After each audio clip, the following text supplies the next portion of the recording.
You're watching a Start to Finish Podcasting Quick Tip, brought to you by the Start to Finish Podcasting TV Network with Andre Lewis.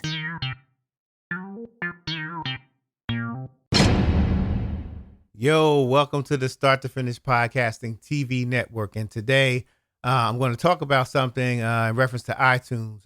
But before I go into anything, I want to let you know that, my neighbor's outside making a deck, and you'll hear some sewing machines, some machines like he has a saw and he's got a hammer and he's banging nails and all of that. So I apologize if you do hear that. I have the stuff to take that stuff out, but I don't feel like doing that today, man. I don't feel like being an audio snob today. I just want to get this video out, and I just want you to get this information. So we can go into it. But before we do that, I want to give a big shout out to my subscribers. Thomas Armstrong, Tony, I think the number was 1012010. Tony, what's up? I remember it. See, who else was it?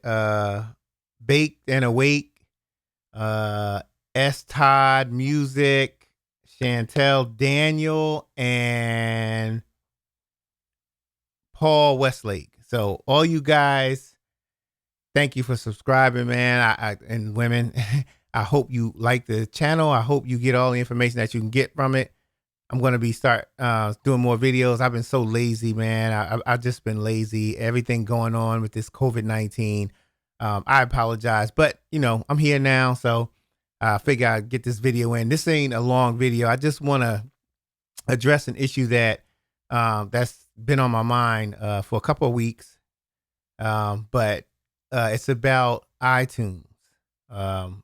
You call it Apple Podcasts. I'm calling it iTunes. I'm whatever. Either way, you know what I'm talking about.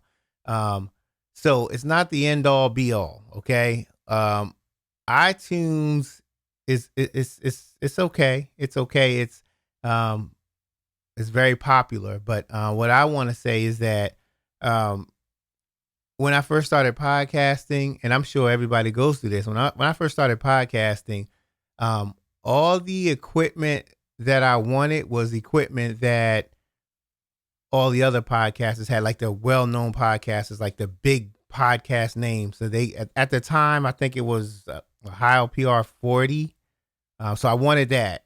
I wanted to get that, and it kind of validated like I'm a podcaster, and that's how I felt. Rather, it doesn't validate you, but that's how I felt.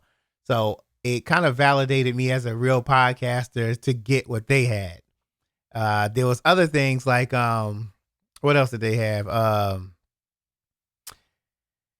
I would say specific audio interfaces like the Zoom H4 back then. No, it was something more than that. I think it was the Zoom something, but it came way before the Zoom H4. But all of this stuff that these podcasters were using, the well-named and well-notarized podcasters, I wanted to get that, and it made me feel like I had a sense of validation. And a lot of podcasters, new podcasters, feel that way now. Some, you don't even have to be new. Some of them who have been podcasting for about a year or two, or maybe 3, they want to be validated. They want to do what everybody else does, and I strongly discourage you from doing that. Don't do what everybody else does. Do you. Now, if what you do happens to be what everybody else does, then that's fine. But don't go do it because well-known podcasters do it. Don't do it because I do it. Don't do it because everybody's doing it. That's not good.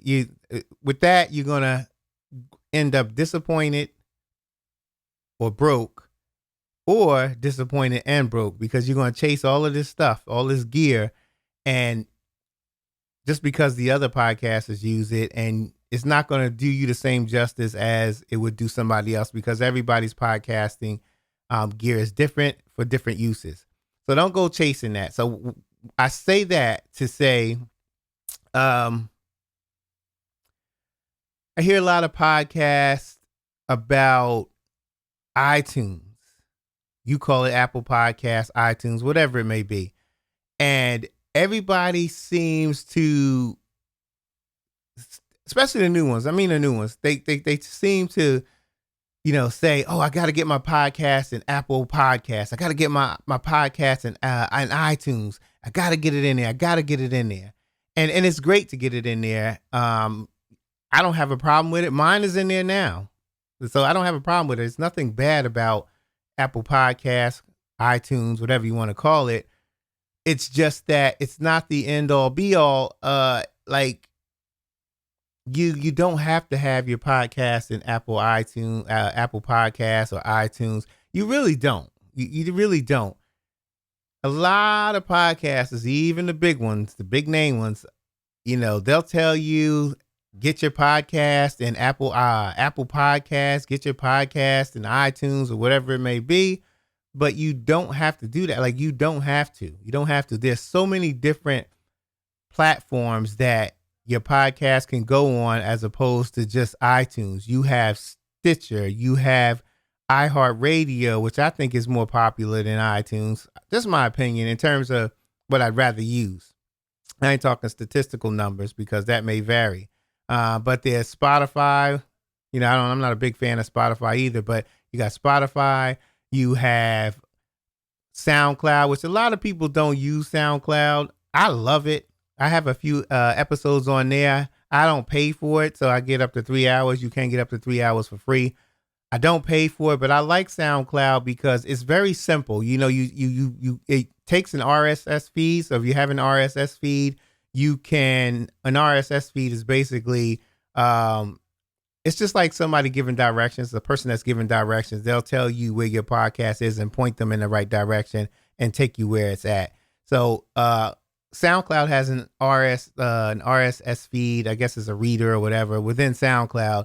So if you submit your RSS feed to SoundCloud, or you can just upload it yourself, it will go to SoundCloud. It's very simple, very easy, accessible. You just click the play and it works great. So you have that. And then you got all these other applications, phone applications. What is it? We got Podcast Addict, which is one of my favorite. You have there's a couple other ones that I use. I don't want to name all of them, but there's quite a few you can use like on an app, and you have all of those avenues of putting your podcast on. You don't have to have your podcast in Apple Podcasts, Apple or iTunes. I keep saying Apple iTunes. You don't have to have it in Apple Podcasts. You don't have to have it in iTunes just for your podcast to be successful. So don't go thinking that my podcast has to be in iTunes for me to be a great podcast or to have my podcast heard. And to be honest with you, at some point, sometimes I think if you only have your podcast in iTunes, it's a disadvantage because, yeah, it's great. Everybody who has an iPhone can get your podcast. It can download automatically and all of that stuff. But those with Androids, I have an Android. I can't, it's just not that easy to get your podcast out of iTunes. Maybe some have changed. I haven't tried it in a long time, but if you have your podcast in iTunes and iTunes only, Apple Podcast only, people with Android phones, it might be a tough way to, not impossible to get to, but it won't be as easy as if you just have it in Podcast Addict. You can download the Podcast Addict app and then search for your podcast, and there it is right there at your convenience right there. So Apple Podcast is not, it's not all of that. And I'm not down in Apple Podcasts, and I don't want this to seem like I'm down in Apple Podcasts, but it's not all of that. You could be successful without using Apple Podcasts. It's I have it in there, like I said, but don't go crazy. Don't go crazy saying, oh, you got to get it. You got to get it. Oh, I got to get this. You don't have to. So there's other avenues that you can use. So I just wanted everybody to know that. And what else? I think a lot of people also, one more thing, I think a lot of people want to get it in Apple Podcasts because they want the new and noteworthy.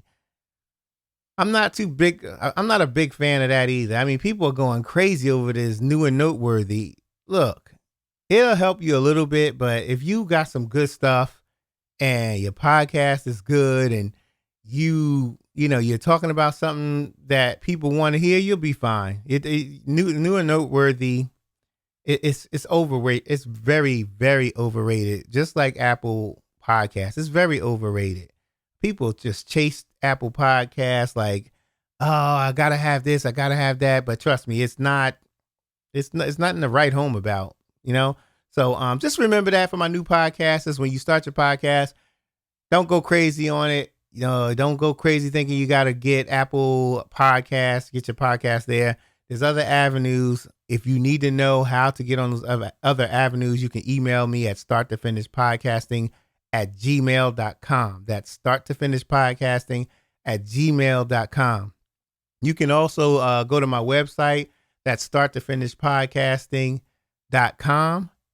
And there's a lot of information on there. I got a lot of videos. I have a Patreon page. Also, you can check that out. You can get to that by going to the website, starttofinishpodcasting.com, and it'll give you a link to my Patreon page. If you want to donate all the money that I get from my Patreon page or any donations, I put it right back into this. I don't use it to spend on myself or anything. Everything that I get from this goes back into podcasting, whether if it's simple things like getting extra mic or doing a review or getting better equipment to do these videos. It all goes back in. So if you can make a donation, great. If you can't, I'll catch you next time. But that's going to be it. I just wanted to, let you know that you don't have to do what everybody else does, and you sure don't have to have your podcast in Apple Podcasts because you'll still get heard if your content is good. All right. So this is Andre Lewis signing off. I want to thank you for tuning in. I want to thank Thomas, Tony, Baked and Awake, S. Todd, Chantel, and Paul. So that's my newest subscribers. Hey, if you got any questions, reach out to me. I'll be glad to answer them, you guys. Starttofinishpodcasting@gmail.com. Thank you and keep podcasting. I am out of here. Thank you for watching the Start to Finish Podcasting TV Network.